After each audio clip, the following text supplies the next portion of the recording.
A Kiss Before Dying, written by Ira Levin in 1953, is a renowned American crime novel. The story revolves around Bud Corliss, a ruthless sociopath who manipulates and harms others to achieve wealth and prestige. When his lover becomes pregnant with their child, Corliss resorts to murder, eliminating her and later her suspicious sister. The murder mystery is investigated by Gordon Gant, an unconventional college DJ with a knack for detective work. With his keen instincts, Gant uncovers the killer's true nature and ensures justice is served. The novel received the prestigious Edgar Award for Best Novel in 1954 and has been adapted into 2 films, released in 1956 and 1991. The narrative begins with Bud Corliss returning from his service in World War II, where he received an honorable discharge in 1947 after being stationed in the Pacific.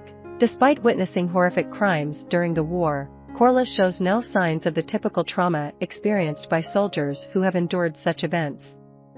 In fact, he takes pleasure in exerting power over his enemies. One significant incident during the war occurs when he wounds a Japanese sniper, leaving the soldier incapacitated and frightened. The sniper's fear causes him to wet himself, triggering a sense of disgust and superiority in Corliss.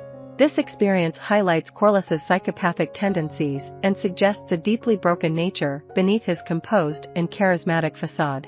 Upon his return to the United States, Corliss enrolls in college and encounters Dorothy Kingship. He pursues a romantic relationship with her, driven by the fact that her father is a wealthy figure in the copper industry. Corliss sees this connection as an opportunity to attain his desired wealth, but he keeps their relationship secret while devising his plan. However, when Dorothy reveals her pregnancy, Corliss becomes overwhelmed with panic. Bud Corliss has no intention of embracing fatherhood and fears that Dorothy's conservative father will sever their ties, jeopardizing his quest for wealth. To secure his ambitions, he devises a wicked scheme.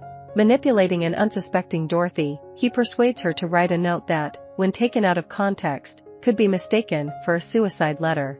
Corliss stages her death by pushing her off a building, capitalizing on the secrecy of their relationship to evade suspicion. Returning to his seemingly upright life with his oblivious mother, Corliss manages to maintain his facade as a model citizen. For several months, Corliss refrains from pursuing romantic relationships, biding his time while strategizing to seduce Ellen Kingship, Dorothy's sister. Gradually, he makes advances towards Ellen, who reciprocates with lukewarm interest. Ellen, harboring doubts about Dorothy's alleged suicide, independently suspects foul play and eventually connects the dots, linking Corliss to the murders. Confronting him, she reveals her knowledge of his heinous acts, prompting Corliss to confess and subsequently murder her. Escaping justice once again, Corliss sets his sights on Marion, the third Kingship sister. Marion falls under his spell, leading to Corliss's introduction to her father. Through his charm, Corliss secures Marion's engagement with her father's approval, solidifying his path to wealth. Meanwhile, Gordon Gant, a DJ who befriended Ellen during her investigation into Dorothy's true cause of death, becomes convinced that foul play is involved in both tragedies. Suspicion falls heavily on Corliss when Gant learns of his existence. Determined to uncover the truth, Gant breaks into Corliss's mother's home, where he had been residing. There, he discovers a document outlining Corliss's plan to seduce Marion for financial gain. Prior to the wedding, when Corliss is absent, Gant ventures to the Kingship estate, ready to reveal his findings. The climactic conclusion of the novel unfolds as Marion, her father, Gant, and Corliss gather at a Kingship copper factory. Armed with the incriminating document, they confront Corliss, revealing their knowledge of his heinous acts and their determination to seek justice.